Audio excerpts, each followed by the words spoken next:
안녕하세요. 토론토 임성주 부동산입니다. 오늘은 진짜로 많은 분들이 문의하신 내용 중에 하나입니다. 전매, 어사인먼트에 대해 설명을 드리겠습니다. 지난번에 한번 제가 영상 올린 적은 있는데요. 그간에 약간 그 세금 관계라든지 이런 측면에서 좀 바뀐 부분들이 있기 때문에 업데이트된 내용으로 다시 한번 설명을 드리도록 하겠습니다. 그러면 전매, 리세일, 분양 유닛들 중에서 어떤 것이 좋을까요? 라는 질문들이 굉장히 좀 많고요. 또 하나 요즘 광고 등에 보시게 되면 디스트레스드 세일즈라는 말들이 많이 나옵니다.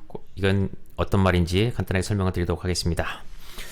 일단 전매가 좋은지, 리세일이 좋은지, 분양이 좋은지에 대해서는 여러 가지 장단점이 있기 때문에 그거는 사시는 분들의 어떤 형편에 따라서 결정을 해야 될 문제이지만 전매 부분은 가격적인 측면에서 상당히 매력적인 측면입니다. 사시는 분들한테는. 그런데 여기서는 이 오리지널 펄체서, 어사이너라고 하죠. 오리지널 펄체서가 불입한 디파짓 금액하고 그간에서 뭐 가격이 올렸다 그러면 이런 프리미엄이라고 하는데 이 디파짓과 프리미엄을 모기지 없이 한꺼번에 금액이 많아지기 때문에 그거에 대한 부담이 상당히 있는 것도 사실입니다. 이 디스트레스드 세일즈란 말은 말 그대로 고민을 하고 있는 세일즈란 말인데요. 그러니까 이익을 많이 못 붙이고 여러 가지 형편들 때문에 거의 원가 아니면 원가에서 조금 더 이익을 붙인 그 굉장히 좋은 가격에 팔리는 이런 가격들에 대한 세일즈를 디스트레스드 세일즈라고 합니다. 전매라는 거는 원 계약자가 빌더에게 구입한 계약, 거기 보시게 되면 권리와 의무가 여러 가지 조항이 있을 겁니다. 나는 이거는 사고 이건 안 사겠다는 말이 아니고 전체를 다 사는 것을 말합니다. 마찬가지로 페이퍼를 통한 거래죠. 한국에서 말한 딱지의 개념하고도 비슷하지만 여기는 양쪽에 다 변호사를 통하고 법적으로 하자가 없이 하기 때문에 그거와는 약간 좀 틀린 개념이라고 할 수 있겠습니다. 전매의 이유는 여러 가지 있겠지만 어떤 사신 분들의 어떤 환경 변화 측면, 자금적인 문제, 또 뭐 이익 실현 이런 것들이 있을 것입니다. 계약서에 보게 되면 간혹 전매를 허용하지 않는 프로젝트들도 있습니다. 계약서 작성 후 변호사 리뷰 때 반드시 확인하셔야 합니다. 현재 같이 마켓에서 빌더들이 만약에 못 팔리는 물건들이 있다고 한다 그러면 이 전매 유닛하고 빌더 유닛하고 경쟁을 해야 되기 때문에 이 빌더 측면에서는 이 경쟁자들이 MLS라든지 키지지라든지 이런 게 못하게 하는 케이스들이 상당히 많습니다. 이런 전매를 통한 거래를 하는 사람들은 굉장히 불리한 환경적인 측면이죠. 콘도를 그럼 언제 전매를 할 수 있을까요? 빌더와의 계약서상에 나와 있습니다. 그래도 다시 한번 확인을 해서 언제 가능한지에 대한 것을 확인하셔야 되는데 대부분 시기가 상당히 제한적입니다. 좀 전에 설명을 드렸던 전매를 허용치 않는 프로젝트들도 있기 때문에 매매가 상당히 어려운 경우도 있습니다.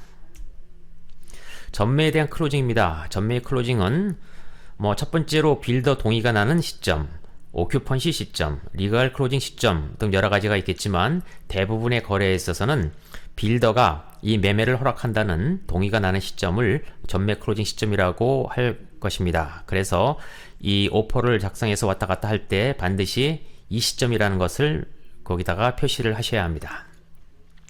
디파짓과 프리미엄을 한꺼번에 모기지 없이 지불하게 되기 때문에 어사이니 입장에서는 자금 동원력 측면에서 굉장히 제한적이고 불리한 케이스가 있을 수 있고요. 그렇기 때문에 디파짓만 지불을 하고 프리미엄은 클로징 때 지불하는 이런 케이스들도 가끔 있습니다. 전매를 해서 파는 것과 나중에 클로징하고 파는 것들에 관해서는 여러 가지 장단점이 있을 수 있겠는데요. 거기에 대한 장점으로 보시게 되면 디파짓과 프리미엄을 조기 회수할 수 있다. 그리고 각종 세금인 취득세인 랜드 트랜스퍼 텍스와 HST 리베이트 문제 이런 부분들도 신경을 안 써도 되고 안 내도 되니까 이런 거에 대한 것은 좋을 것이고요. 단점을 보시게 되면 전매 광고 등에 대해서 아까 설명드렸던 대로 마케팅을 많이 빌더 측에서 제한을 하기 때문에 간혹 매매가 오래 걸릴 수도 있고 좋은 가격을 받기도 어렵습니다. 또 하나 마켓 밸류가 아직까지 끝나지 않은 거래이기 때문에 산정이 굉장히 어렵습니다. 그래서 리세일보다도 못 받는 경우도 상당히 많습니다. 이런 광고적인 측면과 여러가지 가격 산정 등 이런 여러가지 문제가 있기 때문에 이 전매 거래는 특히 다른 부동산 거래보다도 많이 경험이 있는 전매 경험에 많은 경험이 있는 에이전트와 추천하시기를 권해드립니다.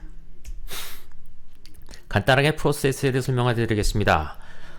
전매 리스팅, 오리지널 펄체스인 어사이너가 에이전트를 통해서 전매를 리스팅을 하게 됩니다.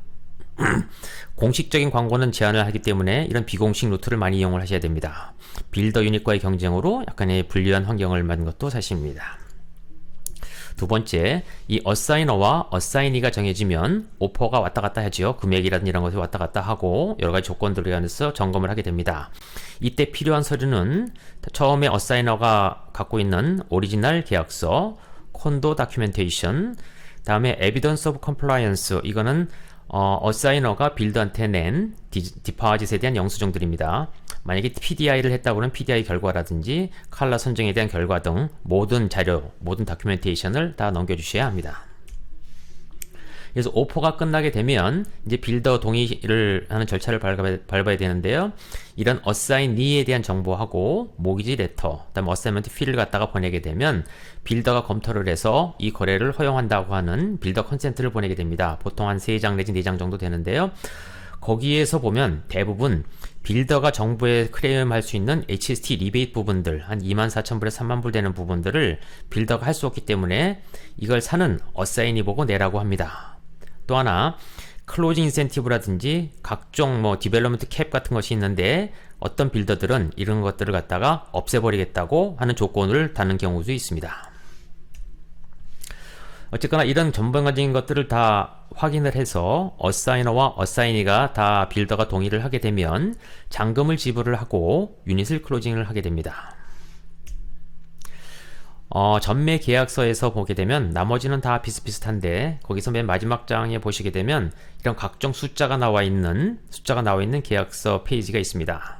이건 무슨 얘기냐면 당초에 이번에 전매를 통한 금액이 얼만데 그 전에 샀던 금액은 얼마고, 그래서 이 두 개에 대한 차액이 실질적으로 프리미엄이 되겠죠. 프리미엄하고 다음에 어사이너가 빌더한테 미리 지불을 한 디파짓 금액, 이 금액을 합친 금액이 바로 어사이니가 어사이너에게 지불을 해야 되는 금액입니다.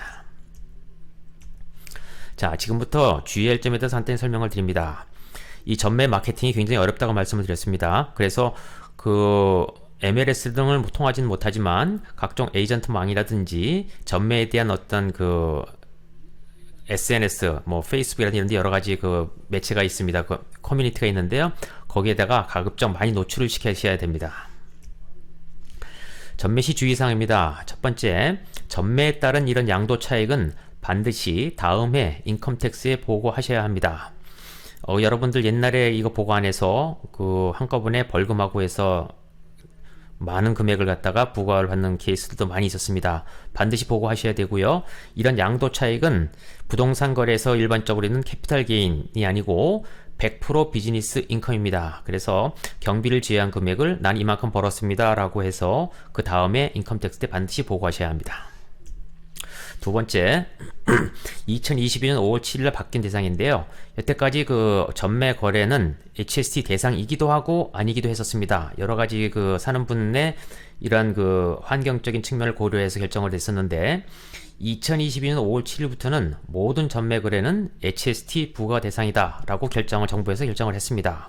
그런데 또 좋은 점은 디파짓은 제외하고 이 프로핏 부분하고 어사이먼트 피에 대해서만 이런 HST의 대상이 됩니다. 자, HST 리베이트 문제는 아까 빌더가 정부한테 클레임을 못해서 본인이 알아서 해야 된다고 했는데요. 금액은 24,000불에서 한 30,000불 정도가 되고요. 만약에 본인이 들어와서 살 경우에는 뉴홈 리베이트 형태로, 만약에 투자 유닛인 경우에는 뉴 레지덴셜 렌탈 프로퍼티 리베이트 형태로 해서 정부에 신청을 하게 되면 보통 한 2개월에서 3개월 정도 걸리게 되면 이거에 대한 리베이트를 다시 받으실 수가 있습니다. 전매 비용은 통상 어사이너가 부담을 하고요. 전매 아까 설명을 드렸죠. 전매 시에 원 계약자가 받을 수 있는 인센티브를 어사이니에게 주지 않는 경우도 있다. 이럴 경우에는 예를 들어서 가격을 다시 한번 내고를 한다든지 여러 가지 케이스가 있을 수 있겠습니다. 또한 이 계약은 성사가 됐다 하더라도 이 모든 계약의 근본적인 오리지널 책임은 이것을 처음에 산 어사이너, 오리지널 펄체서가 갖고 있습니다. 그래서 어사이니가 클로징 못했을 때 책임은 어사이니한테 있는 게 아니고 원래 책임자인 어사이너에게 있습니다. 또 하나, 요즘 그 모기지나 이런 부분들 때문에 가족 간의 네임 체인지를 간혹가다 하는 경우도 있는데요. 빌더에 따라서 뭐 어멘드먼트 형태로 간단하게 해주는 경우도 있지만, 이런 이 세금 문제 때문에 직계 가족 사이 네임 변경에도 이런 어사인먼트 형태로 하라라고 하는 케이스도 많이 있으니까 주의를 기울이셔야 됩니다. 이상으로 간단하게 이 어사인먼트의 프로세스, 주의하실 점에 대해서 설명을 드렸습니다. 다른 궁금하신 사항이 있으시면 임성주 부동산으로 문의해 주시기 바랍니다. 감사합니다.